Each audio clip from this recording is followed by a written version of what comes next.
My name is Justin Towns, and I just turned 25 in March, so pretty recently. And I have a couple of passions, but my two main passions that I pretty much stick with are anything art related. I found painting is more so my medium, but painting and then plants or anything like gardening or anything that has to relate to that.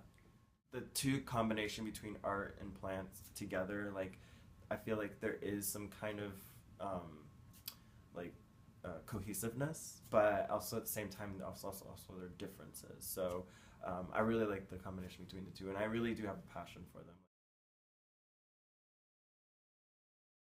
As far as like plants go, or planting, or anything like that, I do my own like research into like what they do and like individual plants and like their own subgroups. Like there's like as far as like fruits and veggies and bananas and like stuff like that, and like what how they're beneficial for the body and like what they do and tastes and like making even food with them, to herbs that are great for teas and medicinal wise, and even just talking about plants that don't really get enough recognition, but like psychoactive plants, like ayahuasca and peyote and like all of like cannabis and stuff like that, like plants that do have their role in like everything else in life. Like they do have their role in life, but I feel like don't get a lot of recognition as well, and that do have like the benefits of medicinal wise, and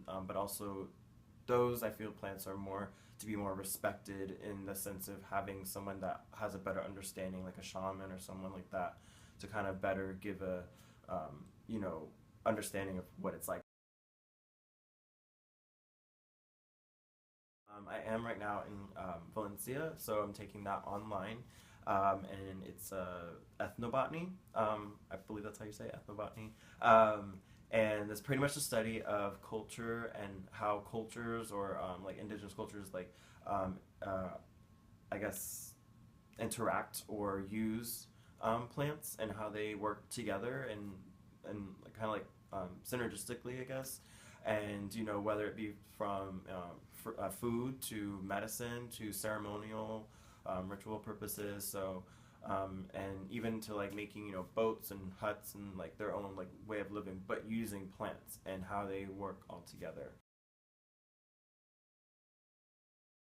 So as far as like painting goes, with art, like I did go to school after high school. I did go to school for makeup. So and that's more like the film industry, and like I wanted to do like special effects and stuff like that, and just like learning makeup. But that kind of segued into other things. Like then I went to school for massage therapy slash aesthetics. So that and learning from there kind of also had an influence in my own way of like learning about plants and like how the beneficials and stuff. So it was from that to that, and then to I took one class here, just a drawing class. At that time in life, I don't think I was really ready for to be in school again, but I wanted to do something. So I took the class, and I didn't get to all the way to the end of the class, but I did learn a lot in there. And then I just took what I took from that and applied it into what I have now, which is pretty much the little bit of drawing and painting that I do. I think that people always hear the whole like the starving artist aspect of it's pretty much that. It's pretty much not necessarily negative, but it's just because art slowly, hopefully, is becoming more you know relevant, and it's getting more recognition of its appreciation of it. But even still, like it's a very hard way of like making a living, or like what you would think, or fitting into this whole like 9 to 5, like have pay your bills. It's really difficult. It's definitely doable. It's just like, I think if anything it's harder work to, because you have to like get yourself out there. You have to set up. It's almost like your own business in a way.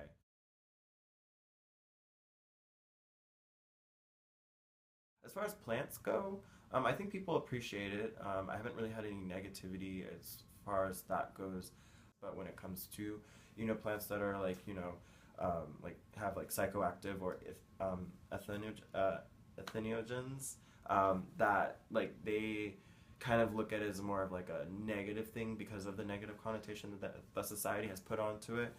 Instead of like, oh, that's really interesting or that's really cool, I didn't know about that. It's more of like a, okay, like, or like don't say anything at all about it, and it's just kind of like, okay, like, and I understand that's why it's very uncomfortable because of like the legalities and whatnot, but I think if just like talking about it, just getting the right kind of information out there, the people that are interested in knowing more about it, I think that's what it comes down to, switching something negative like that into something more positive, and giving that, like I said, the right amount of information to people that need to know more about it. So, you know, art is so important. Like it brings life, color, vibrance. Like, you know, it's just so important to have. And unfortunately, like in society, people don't see that. They just see all about the money, and like they just want to, you know, how much money you can make, or like have this like really big corporate job, and like, you know, and then and like I said, there's a place for everything. You know, I do believe in that. But I feel like you have to have the appreciation for both things. You can't just have one or the other. There has to be a balance. Even the benefits of it, you can even have therapeutic benefits, you know, so there's so many, it's so important. And I think it helps, you know, your mind, it helps your brain, it helps, you know, visualizing and stuff like that. And even as a child, like it's great to have children learn some kind of art, whether it be anything, and to really encourage it.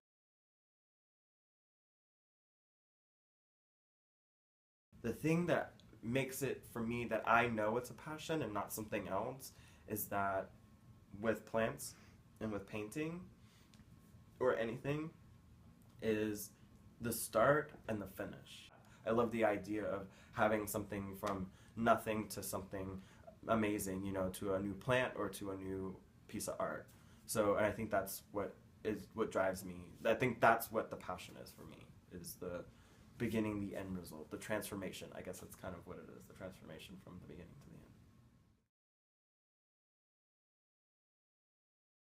As long as I know that from 5 to 10 years, as long the best thing I can give you, as long as I know I'm doing um, what I'm doing still, and it's still like my passion, and I'm doing it. Like I think that's a good way of knowing that I'm on the right track or on what I'm supposed to be doing.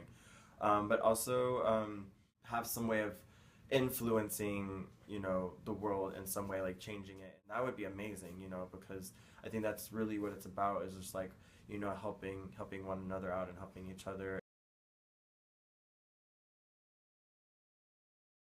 I don't think your physical age has, it does play its role, like everything else in life, it does play a role, but I don't necessarily it defines you as a person. I think it's just because you're just so happen to be in this generation, you're young. But I think if anything, it's a positive because it's a fresh look at life. It's, you know, newer generations, a fresher look at life, something that maybe the older generation didn't see that we're seeing now. And I think that's the positive, I think, in that. And you know, and that goes everything from being race to religion to sexual orientation to gender to, you know, and just I think a lot of times now, and we're not gonna go into that whole section, but just pretty much like us realizing as the millennials that it doesn't matter, you know, like we're starting to realize it doesn't matter like who you are on the outside, it's what you are on the inside, and seeing the similarities and differences in each other and one another, and coming together and taking, like I said, our skills and becoming unified in that sense. I think that stigma or the stereotype of being a millennial, and you know, us just not necessarily having a real role, or like we don't know any better, don't know anything. Like I think that's a misconception in that way, and I think that if anything, I think we're slowly getting more, opening our eyes and starting to realize that, you know, things are starting to change for the, hopefully for the better, and you know, for our future generations to come. My family, my friends, and even people I've been with, I mean, have all had some kind of contribute to my life. To scale it down would be my grandmother and my mom, um, and they've helped me out a lot. My mom's been a big supporter of me ever since, like, you know, ever since I came out the womb. But you know, like just anything. She's always taken interest in anything I've liked. And then my grandmother too. maybe not so much as like the you're doing the right thing, but she's definitely helped me out a lot out, like more or less on like the financial aspects, which I definitely do appreciate.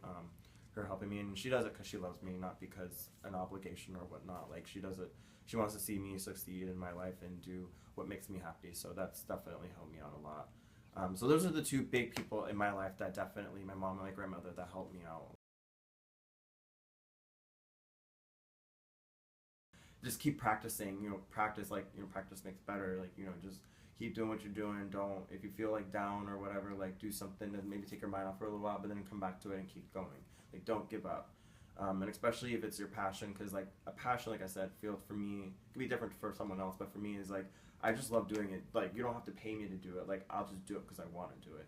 And so if they're doing it for the same reasons, like, they're on the right track. I think that's honestly like confidence, and bringing them up and making them not feel like they're worthless or useless, like that they have that what they're doing is good, and that um, guidance and confidence, I think, is a big thing.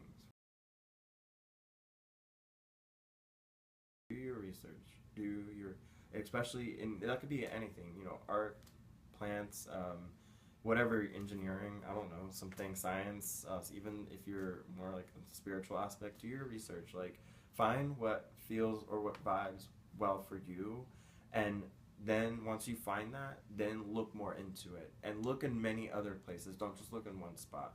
And definitely don't be afraid to share. Sharing is good. Share what you know. Share what you know. Sharing what you know is the way to pass things on to others. A good thing about social media is that you can put it on there, and you can give your personal experiences and your own research that you've done into, and someone might be like I said, someone might be looking for that, and so you might have helped all these people, which you didn't even realize you just helped all these people answer their question. So I think that's a good thing as well. Yeah.